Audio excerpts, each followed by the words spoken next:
আমরা তোমায় ভুলি নাই, রাজপথে নূর ভাই, আমরা তোমায় ভুলি নাই, রাজপথে নূর ভাই, আমরা তোমায় ভুলি নাই, আমরা তোমায় ভুলি নাই, রাজপথে নূর ভাই, রাজপথে নূর ভাই, কিভাবে নূর ভাইয়ের কথা রাখছি,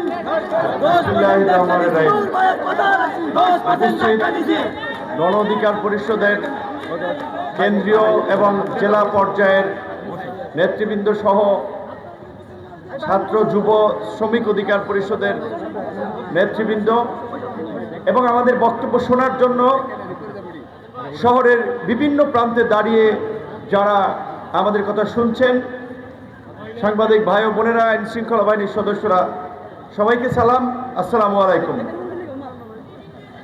এইবার নিয়ে ব্রাহ্মণবাড়িয়া 3 বার আসা এবং আমার জীবনের গুরুত্বপূর্ণ অধ্যায়ের সাথে ব্রাহ্মণবাড়িয়ার একটি অধ্যায় জড়িত আছে।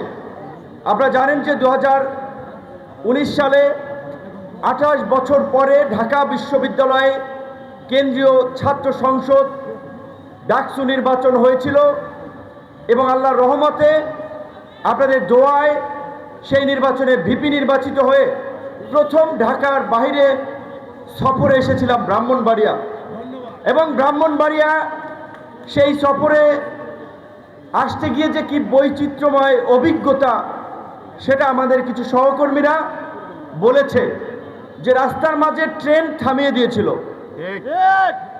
আওয়ামী লীগ, ছাত্রলীগ, যুবলীগ আমাদেরকে ব্রাহ্মণবাড়িয়ায় ঢুকতে দিবে না, ইফতার করবে না।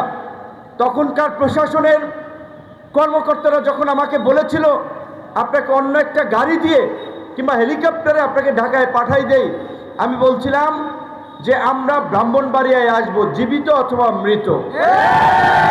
ব্রাহ্মণবাড়িয়ায় আসবো এবং আমাদের ইফতার প্রোগ্রাম ওই রেস্টুরেন্টেই হবে। আমাদের ইফতার প্রোগ্রাম করতে না দিয়ে রেস্টুরেন্টে তালা লাগিয়ে দিয়েছিল, কিন্তু আমরা তো হাল ছাড়ার পাত্র নই।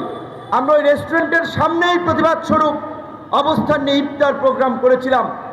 তো এই কারণে বলেছি যে ব্রাহ্মণবাড়িয়া এমনিতেই একটা ঐতিহ্যবাহী জেলা, বাংলাদেশের গুরুত্বপূর্ণ আলেম ওলামা, ধর্মীয় নেতৃবৃন্দ থেকে শুরু করে বিভিন্ন শ্রেণী পেশার অনেক গুণী জ্ঞানী মানুষ এই ব্রাহ্মণবাড়িয়াতে জন্মগ্রহণ করেছেন।